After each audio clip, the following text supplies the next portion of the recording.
Sejam todos muito bem-vindos. Essa é a nossa segunda temporada do Encontro Extra Online, um projeto de atividades extracurriculares da Universidade Nova de Lisboa, em parceria com a Universidade de Lisboa, tendo como cocriação o Repórter Gourmet.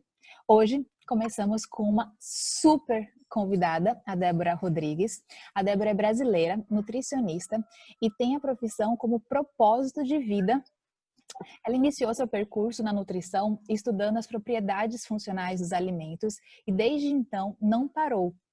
Continuou seus estudos cursando uma pós-graduação em nutrição clínica funcional e fez mestrado e doutorado em ciência dos alimentos. Hoje trabalha como professora e nutricionista, compartilha dupla rotina de trabalho, bem como práticas alimentares saudáveis nas suas páginas de Instagram, fiquem ligados, no @deborarodrigues.prof e no @colhersdechá.unibh. Neste encontro extra, nós esperamos a Débora com o tema Modulando a Culinária para modular a sua imunidade. Seja super bem-vinda, Débora. Obrigada, Gabriele, pela apresentação. Obrigada a todo mundo pela presença, poder mandar esse tempinho aqui para compartilhar esses conhecimentos com a gente. Obrigada mesmo. Muito boa, nós que agradecemos muito. Então, é muito bonito ver a sua forma como você se refere à nutrição e à alimentação de forma geral. Visivelmente observando nas suas redes sociais, em postagens e nas lives que você tem participado, que são várias, por sinal. Conte um pouquinho pra gente sobre a sua trajetória profissional e quando percebeu que a nutrição fazia parte da sua vida. Pois é, pessoal. Bom, a nutrição apareceu de uma forma bem inesperada na minha vida. Foi assim, naquele período que a gente começa a decidir a nossa profissão, que a gente não sabe nada, né, sobre o nosso futuro, que é lá no ensino médio. De repente, eu estava voltando para casa e aí me veio isso na cabeça. Eu tinha muita dúvida, assim como a maioria das pessoas, né, sobre o que fazer.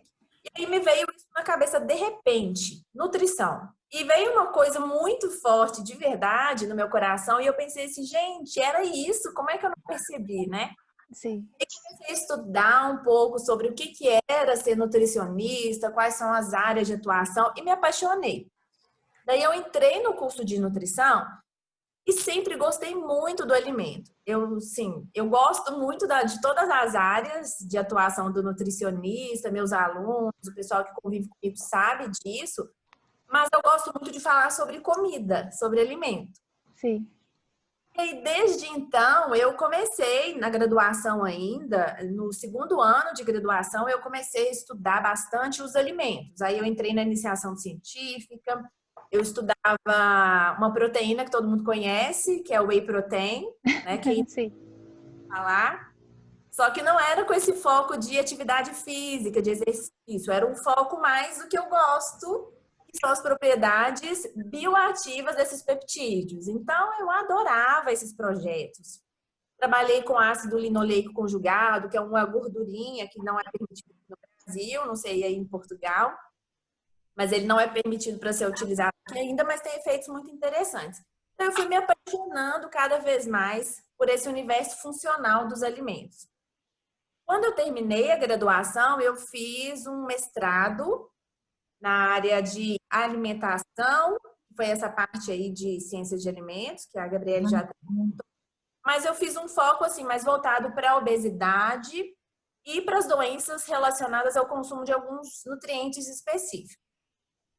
No doutorado, eu segui essa mesma linha de pesquisa.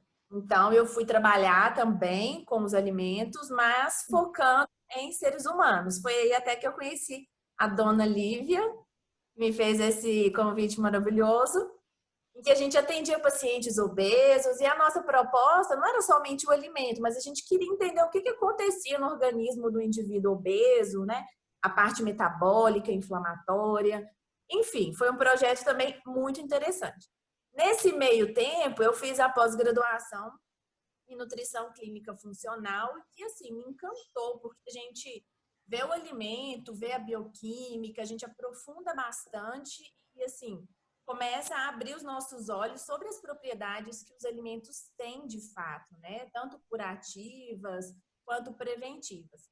Então, a nutrição, ela tá... Quem me conhece sabe que ela tá em tudo que eu faço, sem querer, né? Às vezes eu vou conversar com um amigo meu, eu já começo, olha, você tá comendo tal coisa, vai ser bom por causa disso, por causa daquilo. Eu sou muito entusiasmada mesmo, porque eu acho nutrição maravilhosa, não tem jeito. Pois é um tanto apaixonante, né? A gente acaba se apaixonando muito. No mestrado, a gente tem a matéria de nutrição e foi a primeira vez que eu tive contato.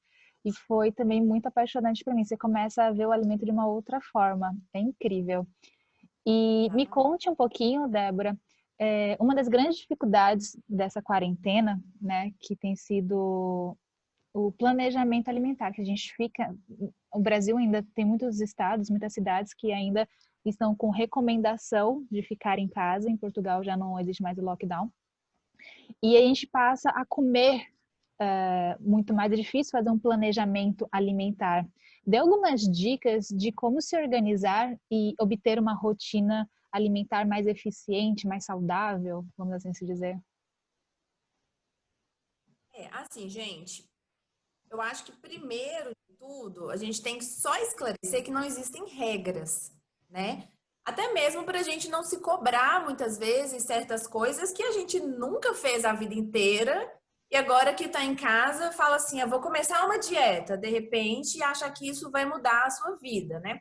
É claro que se a gente mantém bons hábitos alimentares, isso não tenho dúvidas de que vai ser bom para a pessoa. Mas às vezes essa cobrança excessiva de ter que mudar, eu fico em casa, eu preciso comer tal coisa, preciso me exercitar, às vezes acaba criando um certo tipo de cobrança que aí no final das contas vai ser prejudicial para a pessoa.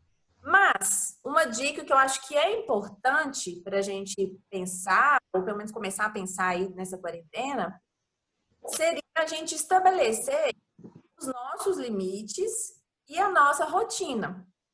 Quem está fazendo home office, quem está trabalhando em casa, sabe que às vezes a rotina fica um pouco complicada, né? E às vezes tem que cuidar de filho, tem que vir aqui trabalhar, e aí nesse meio tempo a gente pensa em comida, vai lá na geladeira, quer comer tudo. Então, eu acho que a gente precisa estabelecer uma rotina. Porém, a gente tem que pensar que cada indivíduo tem uma resposta diferente, né? Então, por vamos imaginar que eu sou uma pessoa que sinto muita fome várias vezes no dia. Então, talvez eu seja uma pessoa que deveria me alimentar com mais frequência ao longo do dia. Por exemplo, café da manhã, um lanchinho, um almoço, um lanche da tarde, jantar e uma ceia, por exemplo. Já outra pessoa, por exemplo, a Lívia, é uma pessoa que não gosta de comer toda hora, não tem fome toda hora, então para que ela vai comer toda hora, né? Então talvez ela Exatamente. é uma pessoa que vai comer com frequência ao longo do dia, né? E o que é importante? Então, ou seja, a gente tem que respeitar também isso dentro da gente.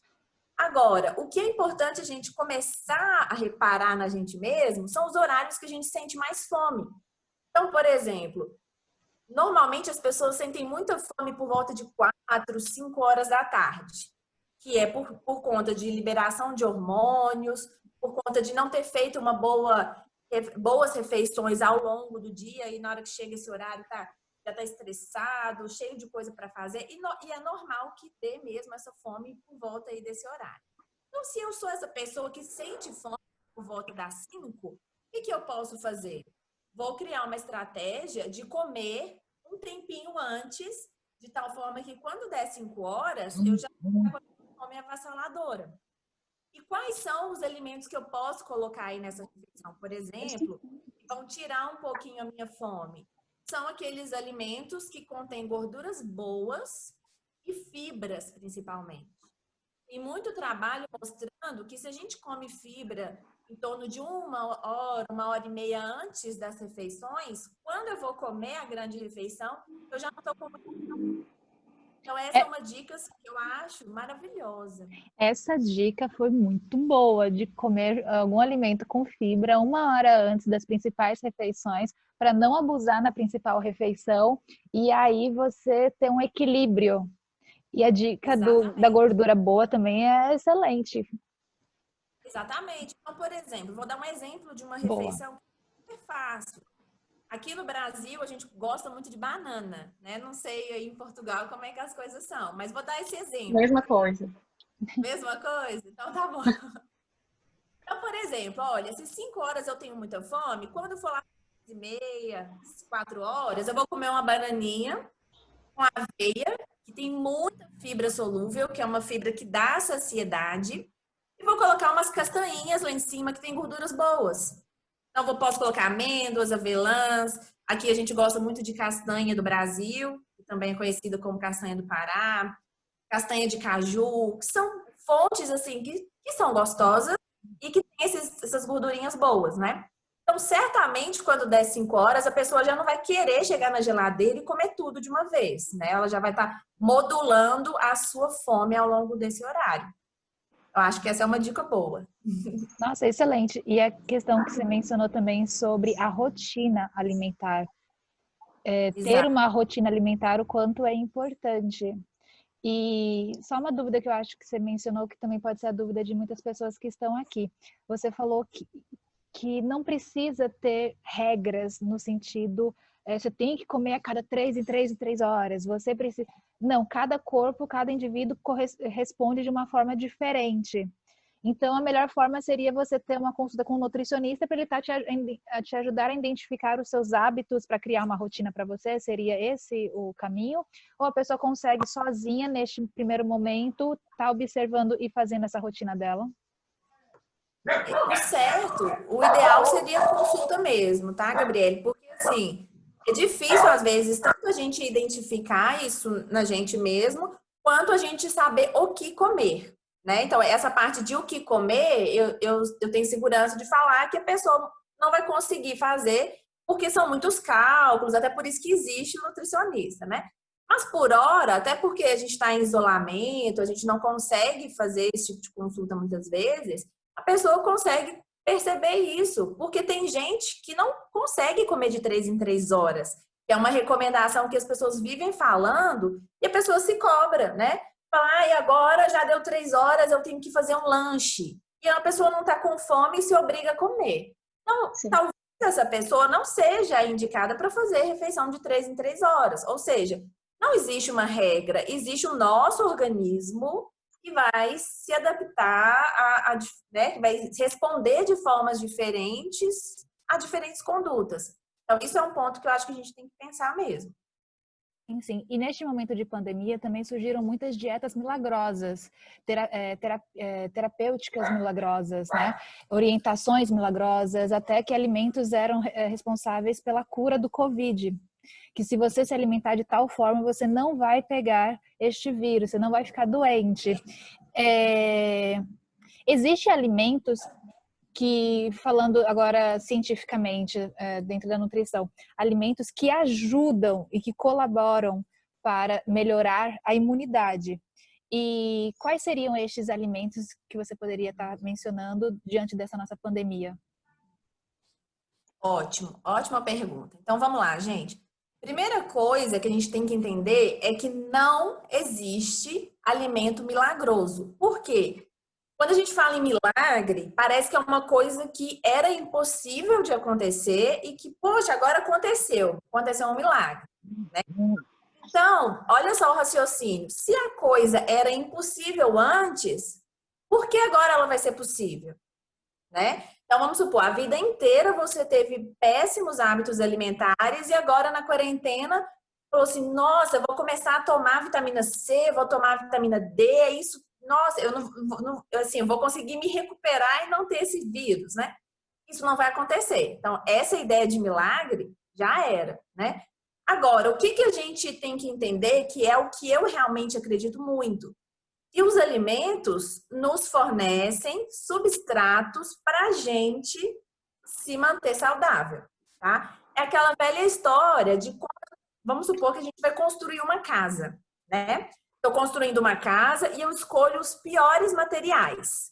Então, eu vou escolher o pior cimento, a pior tinta, o pior tijolo. O que vai acontecer com essa casa com o tempo? Ela vai desmoronar, ela vai ser uma casa que não vai ser bem feita. A mesma ideia é a alimentação e o nosso organismo. Se eu só coloco para dentro coisas que não fazem, não agregam para o meu organismo, do que a gente acha que a gente vai ser feito? Dessas coisas. Então, milagre não vai acontecer. Se a gente pudesse abrir o nosso organismo e olhar por dentro, a gente ia olhar, olha, aqui estão as gorduras saturadas que você comeu naquele churrasco. Aqui estão tal coisa. Por quê? É aquilo que eu dou de substrato para o meu organismo. A minha célula vai ser feita daquilo, né? Então, eu preciso entender que eu preciso manter bons hábitos alimentares. E aí, dentro dessa ideia do coronavírus, da pandemia, realmente existem muitos nutrientes que fortalecem o nosso sistema imunológico. Mas aí, só lembrando, é uma questão de tempo, né? Então, vamos lá. Primeiro de tudo, gente, quando a gente pensa em nutriente que é imunomodulador, eu estou falando de nutrientes que interferem na função das minhas células, ou seja, dos meus macrófagos, neutrófilos, células T, enfim, nossas células imunológicas, e interferem na sua função, ou seja, na capacidade que elas têm de destruir o vírus ou de se diferenciarem em subtipos para atacarem corretamente aquele vírus, ou elas alteram a produção de mediadores inflamatórios que também atuam combatendo as infecções. Enfim, então, quando eu falo imunomodulador, só para clarear aí para todo mundo, normalmente são esses mecanismos, tá? E um outro mecanismo que pode acontecer é uma modulação gênica, ou seja, eu vou lá no meu DNA, aumento a expressão de um gene que fabrica uma determinada proteína inflamatória e aí eu começo a fabricar mais e mais dessa proteína. Ou seja, os nutrientes fazem isso. Então, ou seja, a gente não consome esses nutrientes só para nos nutrir, mas sim para fazer respostas diferentes no nosso organismo, tá? Então, o grande aí, top 3, né, dos nutrientes da quarentena, tá lá, a vitamina D. A vitamina D, sem dúvida, é uma excelente imunomoduladora, tá? Então, ela atua não somente na expressão gênica, como também na função das células, na produção de citocinas, que são esses mediadores que atacam, contribuem para a resposta inflamatória. E ela tem outras muitas funções no organismo, tanto que hoje ela é conhecida como um hormônio, né? Nem é somente uma vitamina, ela já tem esse patamar de hormônio, né? Então ela é muito importante. Só que ela, gente, ela está basicamente presente no nosso organismo pela exposição à luz solar. Porque nos alimentos, eu posso falar para vocês, olha, tem alguns alimentos que são fontes de vitamina D, mas não são boas fontes. A fonte mesmo é a exposição solar. Então, quando eu coloco minha pele lá no sol, o sol que bate, a radiação que bate na minha pele, transforma um composto que fica aqui no meu tecido, logo abaixo da pele, transforma esse composto em uma vitamina D na forma ativa. Por isso que o sol é importante, né? E na impossibilidade de tomar sol, existem os suplementos aí no mercado que a gente consegue comprar com tranquilidade. Pelo menos aqui no Brasil é bem tranquilo de comprar. Então, a vitamina D, de fato, ela é muito importante. Outra que... Gente, eu tô falando, qualquer coisa vocês me interrompem, tá? Não, pode continuar. Tá. Outra que é super famosinha é a vitamina C, mas já é de longa data que o pessoal utiliza a vitamina C para resfriado, né? E a vitamina D, ela é realmente imunomoduladora. E muitos trabalhos hoje, realizados especificamente com o COVID, mostram que os indivíduos que tomam vitamina C, não quer dizer que eles se recuperam do COVID, né? A questão não é essa. Mas o tempo de internação deles é menor, a frequência com que eles são internados, né, nas unidades de terapia intensiva é menor. A capacidade ventilatória deles, do pulmão, melhora. Ou seja, parece, né, o que os estudos indicam, que a vitamina C também é super efetiva, interessante para a nossa proteção, tá? Então, assim, indivíduos normais, aliás, indivíduos que não possuem a infecção, devem se preocupar em manter uma ingestão boa, pelo menos para já ter aquele escudo contra o vírus, né? Para já se prepararem um pouquinho melhor. Outros nutrientes que são muito interessantes também são os minerais, principalmente zinco e selênio. Zinco e selênio estão muito presentes em sementinhas, por exemplo. Aqui no Brasil a gente gosta muito de semente de abóbora, aí também tem? De abóbora, girassol. Então, gente, semente de abóbora e de girassol tem muito zinco, tá? Porque normalmente as fontes que são boas de zinco, por exemplo, são ostras. E aqui, pelo menos, o Fabiano vai saber, a Lívia, né, a Gabriela também? Gabriele, porque a gente mora em Minas Gerais e a gente não tem mar aqui, né? Então, para a gente comer ostra, por exemplo, é praticamente impossível. Então, a gente acaba tendo que consumir o zinco por meio de sementes ou das oleaginosas. O selênio, por exemplo, é riquíssimo, está muito presente na castanha do Brasil. Tem uma grande quantidade. Ou seja, são alimentos que são bem tranquilos da gente consumir e que certamente a gente vai ter um aporte super interessante de selênio, tá? E você falou sobre essas, você falou sobre a vitamina D, sobre a vitamina C, sobre os minerais, sendo eles o zinco e o selênio.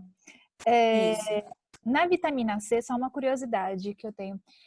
Nós falamos, muitas pessoas consomem como suplemento a vitamina C, mas tendo em fonte de alimentos, você poderia citar alguns alimentos assim que têm um aporte maior? Com certeza. Vitamina C é super tranquilo da gente consumir, gente. Não precisa de suplementação, a não ser que você já tenha alguma carência, né? Vamos lá. Super tranquilo da gente conseguir laranja. Aqui no Brasil, a gente tem uma fonte muito boa, que é a acerola, que é uma frutinha vermelha. Acho que aí não sei se tem, mas enfim. Cranberries, tem uma grande quantidade também.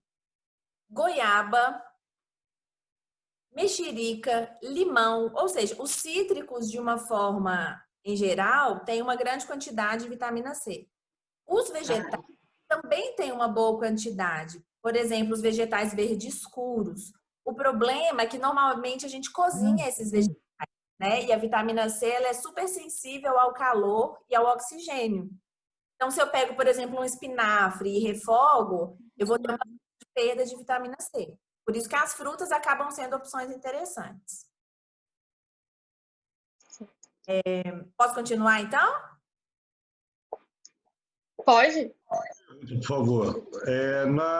Nos minerais, né, você falou semente de girassol e abóbora, e as ostras também, que você tinha dito, né? Que aqui a gente até tem um acesso bastante razoável e tudo. Algum outro alimento que seria bacana, como frutos do mar e tudo, porque aqui a gente tem bastante acesso a isso e tal, aqui em Portugal. Teria outro que a gente poderia colocar como minerais, que seria bacana? De frutos do mar, especificamente? Ou de outro alimento também. Tá. Então, assim, normalmente, as carnes também são fontes de zinco, tá? Então, carne vermelha, carne de frango, de porco. E os frutos do mar, de uma forma geral, são boas fontes de zinco. Não tanto quanto a ostra. A ostra é assim, a que mais concentra zinco mesmo. Mas camarão é uma boa fonte, tá? Então, assim, os peixes também são boas fontes. Não são tanto quanto a ostra, né? Mas são ótimos também. E a quantidade de zinco que a gente precisa por dia não é uma quantidade tão exagerada. O problema é que muitas vezes, além da gente não comer essas fontes, a gente consome junto com algum outro alimento que a gente acaba interferindo na absorção do zinco. E aí a gente pode manifestar carência. Você também citou, né, alguns alimentos e alguns nutrientes. Mas a pergunta é a seguinte: aquilo que nós comemos é também o que conseguimos absorver? Pois é, minha gente. O que acontece? O percurso entre o que entra na nossa boca e o que aparece dentro da nossa célula. Então, vejam só, o alimento, ele precisa ser primeiro digerido, depois absorvido, depois transportado, depois ele entra na nossa célula. Então, certamente, em alguma dessas etapas, vai acontecer alguma coisa que vai interferir na absorção desses nutrientes. Então, o processo de... Vamos começar com o primeiro, né? O processo de digestão. O processo de digestão começa na boca.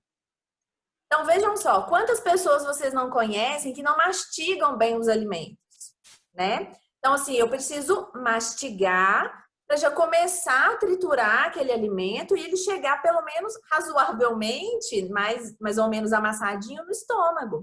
E as pessoas muitas vezes nem isso elas fazem, né? Elas comem rapidíssimo e já estão querendo voltar à vida aí. Então, é claro que isso é uma das primeiras etapas que interfere na nossa capacidade de aproveitar aquele nutriente, tá? Outra coisa que é importante, que interfere aí na biodisponibilidade, é o nosso processo digestivo a partir do estômago, ou seja, os sucos digestivos que envolvem tanto a produção de ácido, a produção de enzimas, que são aquelas proteínas que quebram os alimentos, né, para a gente conseguir digeri-los, absorvê-los, né? E aí tem gente que não consegue produzir uma boa quantidade enzimática ou uma boa quantidade de ácido clorídrico, até mesmo por questões individuais, questões genéticas. Então, cada um tem um jeito de digerir diferente do outro, tá? Uma outra questão seria aí o processo absortivo. Tem pessoas que absorvem mais alguns determinados nutrientes porque tem mais transportadores dentro da célula, tem mais receptores, tem um trânsito intestinal mais lento, que favorece a passagem do nutriente, a sua captação pela célula do intestino. Então, esses são fatores que interferem. E na questão do transporte também, né? Eu preciso transportar esse nutriente na corrente sanguínea. Então, alguns nutrientes precisam de um transportador, né? Então, assim, é como se eu tivesse que ir aí para Portugal. Eu preciso de o quê? Por exemplo, eu preciso de um avião. Senão, eu posso existir, eu existo, mas eu não consigo chegar até vocês. E é a mesma coisa que acontece com a falta desse transportador na corrente sanguínea. E esse tal desse transportador pode ser em decorrência de alguma carência nutricional, por exemplo, que você tem. Então, se você tem carência de um mineral X, pode ser porque você não tem o mineral Y que ajuda a transportar esse outro mineral. Olha que confusão que acontece, né, no nosso organismo. Você pode dar alguns exemplos para a gente desse tipo de mineral e as vitaminas? Posso. Por exemplo, a vitamina A, ela precisa de um transportador para ela cair na corrente sanguínea, tá? Porque o sangue, ele é solúvel em água e a vitamina A é solúvel em gordura. Então, ela não se dá muito bem com o sangue. Então, ela precisa de alguém que faça essa interação. Ou seja, ela precisa de uma proteína que se liga a ela para transportá-la. Só que essa proteína que transporta a vitamina A é dependente de zinco, por exemplo, que a gente estava falando. Então, se você tem carência de zinco, você tem dificuldade de produzir o transportador da vitamina A. Aí fica parecendo que você está com carência de vitamina A também. E a gente falando, e a gente citando um exemplo prático. O zinco a gente sabe que é encontrado, por exemplo, na semente de abóbora. A vitamina A é encontrado principalmente nas carnes. Tá? A forma que a gente mais absorve, que está pronta para a gente absorver, está presente nos alimentos de origem animal. Aí entrariam os ovos, as carnes em geral. Porém, nós temos uma forma ativa da vitamina A que está presente nos vegetais laranja, vermelhos, que são, por exemplo, cenoura, tomate. E aí a vitamina A estaria na forma de beta-caroteno, que é o que dá essa corzinha alaranjada para os alimentos. Só que para esse beta-caroteno ser convertido em vitamina A ativa no organismo, ele também precisa do tal do zinco. Olha que confusão. O zinco é super importante para o metabolismo da vitamina A, né? Então, assim, faltou zinco, gente, vai faltar vitamina A, mesmo que você coma, ela não está chegando lá na sua célula, tá? Então, assim, Isso na nutrição acontece muito com vários micronutrientes e às vezes a gente não sabe que isso existe e fica com as carências nutricionais, né? E até mesmo as pessoas que têm dietas restritivas, como por exemplo os vegetarianos e os veganos, e aí você tem que ter um conjunto de alimentos que eles juntos eles têm uma função, separados eles não exercem o objetivo, não absorvem o seu corpo não consegue absorver os nutrientes destes alimentos se eles forem consumidos individualmente. Aí por isso que acaba muita gente também ficando doente quando faz uma dieta dessa sem um acompanhamento nutricional. Seria isso? Exatamente. Acho que cortou o áudio, Gabriele. Não cortou? Acho que a Gabi teve algum problema ali com a internet.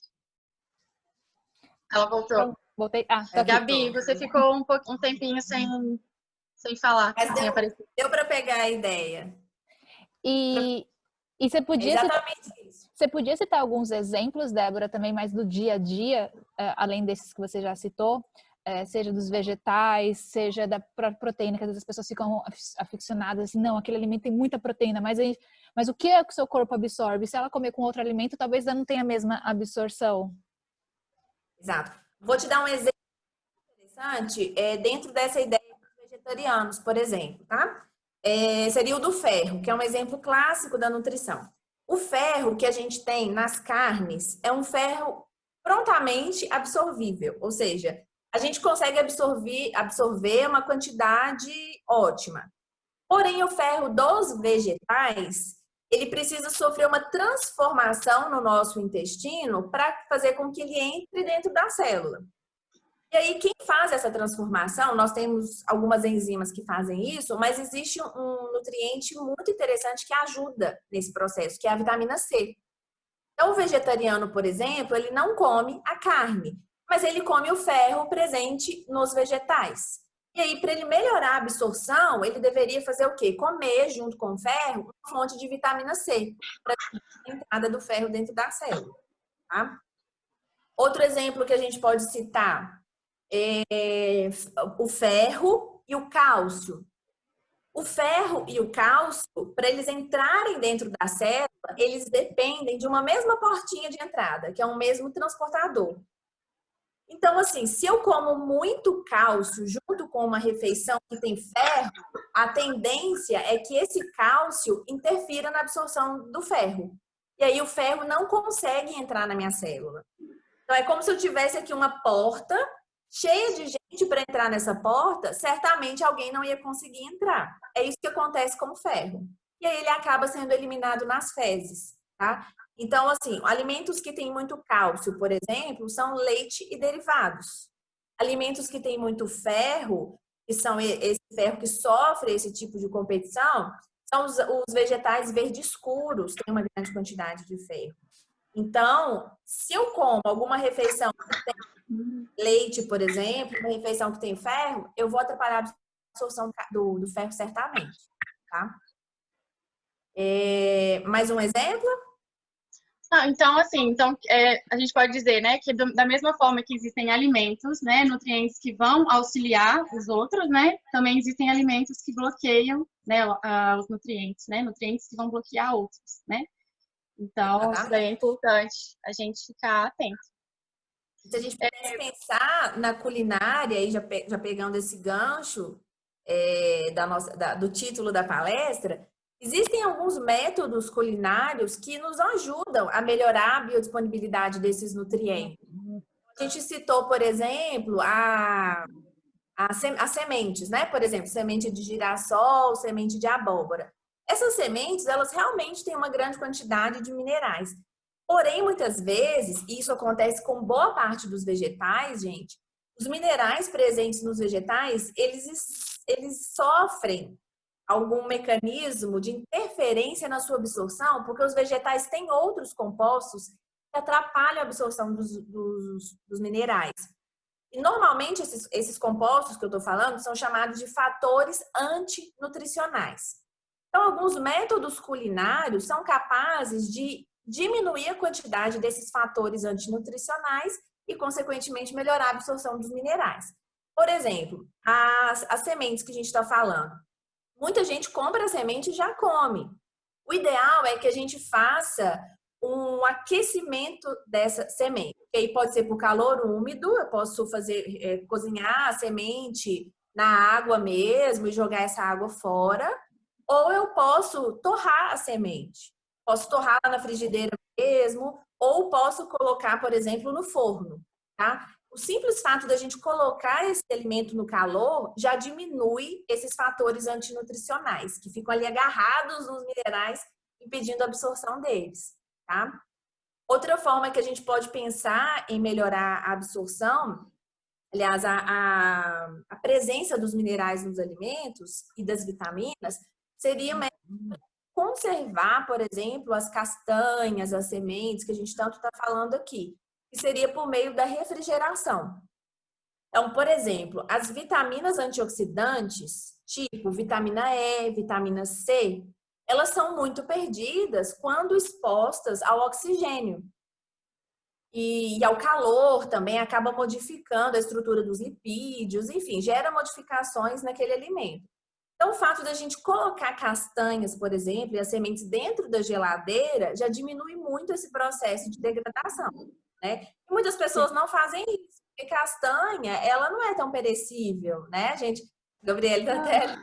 Gente, eu nunca pensei nisso, nunca nem escutei falar a respeito. Tanto que aqui, por exemplo, em Salvador, é muito quente. E assim, seria até uma boa alternativa colocá-la na geladeira, né? Mas é muito comum deixá-la. Tanto que as castanhas são vendidas na praia, tem a pessoa carregando aquele solzão maravilhoso. Exatamente. O que acontece? As castanhas, além delas terem essas, principalmente vitamina E, elas têm bastante, que sofre com a oxidação, elas têm lipídios que sofrem muito também com o calor e com a oxidação. Por isso que, às vezes, os alimentos ficam com gosto de ranço, sabe aquele gosto de gordura velha? É porque o lipídio está oxidado, já perdeu ali, né? Enfim. Então, se a gente põe na geladeira, esse processo ele é muito retardado, tá? E outra coisa que ajuda, além de colocar na geladeira, inibe o crescimento de fungos. Os fungos adoram crescer nas castanhas, tá? Principalmente se elas estão quebradinhas, eles a encontram super facilmente e aí crescem, tá? Então, colocar na geladeira também inibe crescimento fúngico. Então, suas castanhas, elas vão se conservar por mais tempo, sem fungos e com mais nutrientes disponíveis. Tá? Essa é uma dica bem legal. Débora, sem querer falei... interromper. Desculpa, sem Pode querer falar. interromper. Nós já temos algumas perguntas e comentários vamos lá. também, mas eu acabei te interrompendo, você ia falar alguma coisa importante. Não, eu ia comentar da linhaça, mas a linhaça é a mesma ideia também das sementes pra gente. São muitos exemplos, né? Nós temos aí na nutrição. Se a gente for falar, é muita coisa. Tem mesmo. Vai passar aqui do nosso tempo. Bom, então, podemos começar com as perguntas dos participantes? Podemos. Público? Vamos então, que vamos. Tá. Vou começar aqui com a pergunta da Beth. Um pouquinho. Não, na verdade, a Beth, ela só disse, importante, então, o conhecimento para entender as próprias necessidades alimentares. Isso mesmo, Beth. Ela e a fez Débora uma outra... muito bem. Ela fez uma outra pergunta agora, Lívia. Verdade. Sim. É verdade que o licopeno, no caso do tomate, é melhor absorvido em forma de molho do que em natura? É super verdade, gente. O licopeno, ele é super bem absorvido quando tem gordura e quando ele é aquecido, tá? Então, o tomatinho aí que a gente gosta de comer, é legal se a gente puder cozinhá-lo, né? Fazer um molho, ou então cozinhar um pouquinho o tomate e colocar um azeite, olha que delícia. Eu vou super aumentar a biodisponibilidade do licopeno. Não quer dizer que o tomate cru você não vai absorver, tá? Mas podendo melhorar, por que não, né? Mas quais são as vantagens, quais são os benefícios do licopeno? O licopeno, ele é um super antioxidante e ele está muito envolvido com a inibição do crescimento tumoral, principalmente câncer de próstata.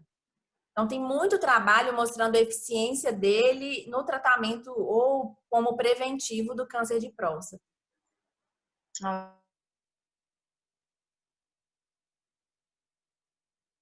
alimentação de vitamina D precisa de suplementação de vitamina K para garantir a absorção de cálcio pelos ossos e dentes? Muito grata por essa sessão maravilhosa. Obrigada. A vitamina K, de fato, ela é muito importante para fixar o cálcio nos ossos, tá? Mas as duas não precisam ser suplementadas juntas, tá bom? Normalmente a gente não fala muito da vitamina K porque a gente come uma boa quantidade de vitamina K na dieta. Ela costuma não nos preocupar tanto, viu? Mas ela sim é muito importante para a saúde óssea. Sim. Acho que ficou respondido. A Sara agradeceu. Muito obrigada. Eu que agradeço. Bom, até o momento são só essas as perguntas. Gabi? Então, eu tenho uma pergunta. Pergunta, Gabi. Na verdade, é mais um resumo que eu gostaria de te perguntar dessa nossa sessão maravilhosa, com várias dicas, várias informações, conhecimento. Se você pudesse, que é muito, eu pedi uma coisa quase impossível, mas se você pudesse resumir em poucas palavras os cuidados em relação à alimentação que as pessoas precisam se atentar mais, principalmente neste momento que estamos vivendo, o que você poderia pontuar? É difícil mesmo. Mas vamos lá, gente. Se eu me prolongar um pouquinho, tem problema? Não. Nós temos quanto tempo? Nós temos mais uns 7 minutos. Não, tranquilo. Pode falar, tá tranquilo. Então, olha só, eu acho, minha opinião, enquanto nutricionista, profissional da saúde, e enquanto pessoa que está vivendo a mesma coisa que todo mundo vive, é que a gente tem que manter um bom estilo de vida, não só relacionado à alimentação, mas a tudo, gente. É manter um certo movimento, não preciso correr, não preciso fazer musculação, mas eu posso me movimentar, que seja um alongamento, alguma coisa que adapte à sua realidade.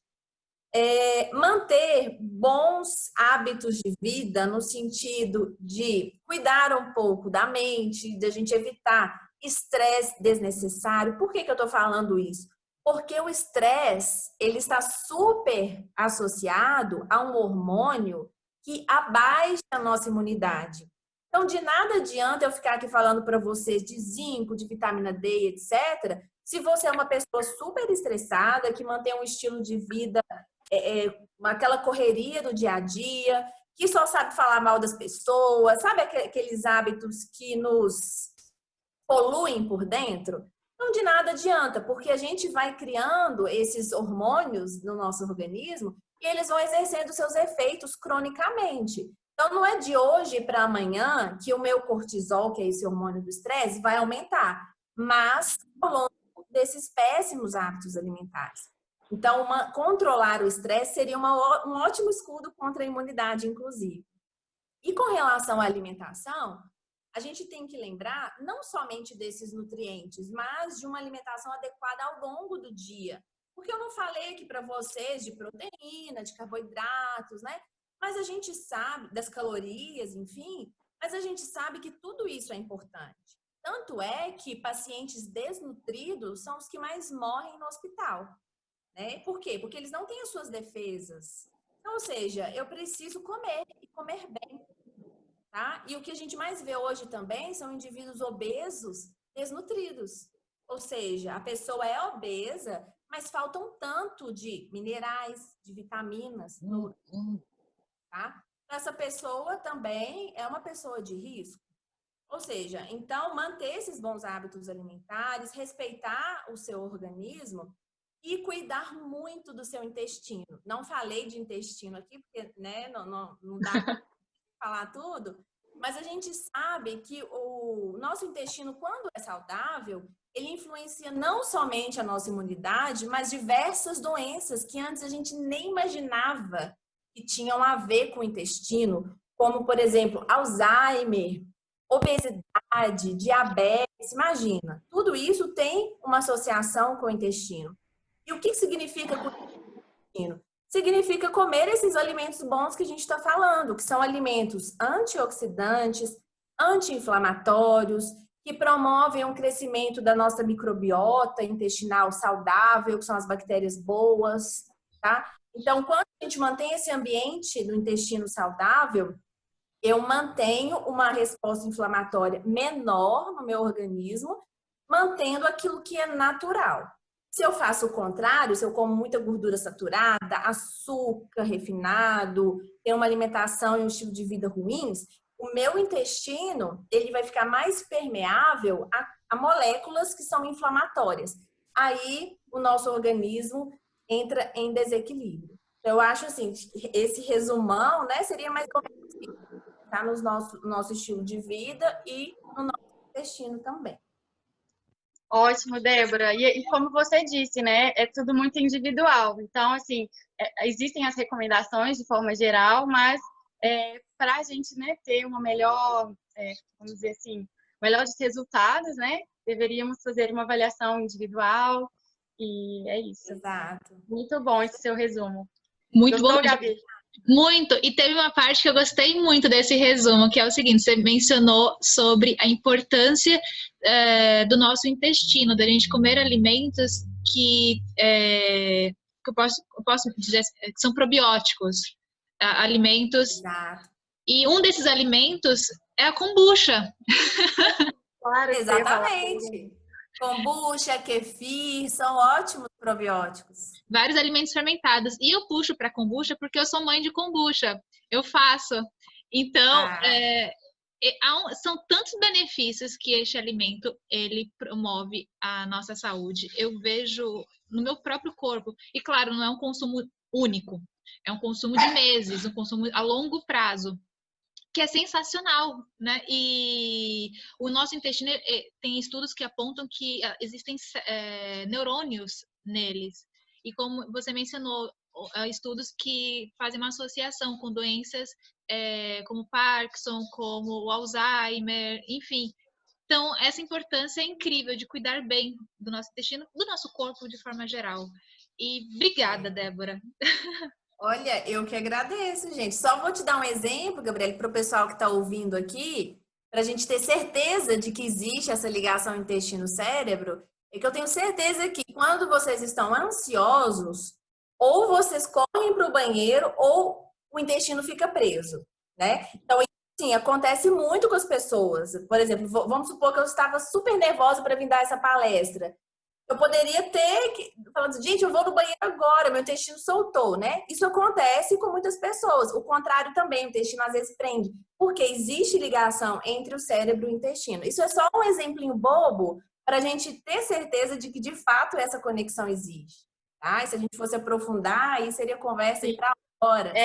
A Mônica, ela fez uma pergunta aqui, se existem alimentos que ajudam a amenizar a ansiedade. Então, já que você está falando, né, sobre essa questão de ansiedade, nervosismo? Existem. Assim, vamos lá, existem os chás que a gente pode usar para modular a ansiedade. Depende do nível da ansiedade, tá? Só para a pessoa não criar tanta expectativa, porque se for um nível alto, talvez não funcione. Mas seriam os chazinhos, por exemplo, de rodiola, muito bom. Chá de folha de maracujá, que é a passiflora incarnata. De camomila, que é a Matricária recutita,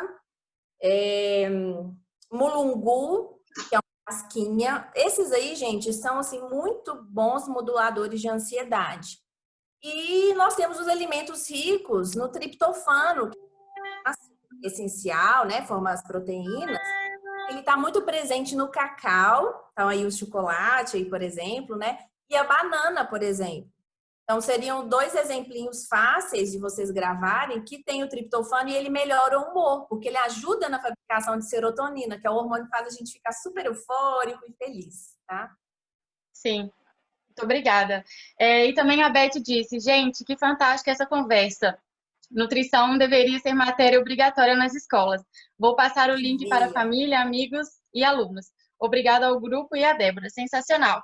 Beth, muito obrigada e nós vamos, essa sessão está sendo gravada, né? Depois nós vamos enviá-la. Então, você pode sim passar para outras pessoas, compartilhar, né? Com outras pessoas. Exatamente. Obrigada, Beth. A Thaís também disse a famosa palavra enfesada. Diz muito sobre isso, né? A Exatamente, Mônica gente. agradece. Ficar enfesado significa segurar as fezes, né? E a pessoa fica nervosa, é exatamente isso aí.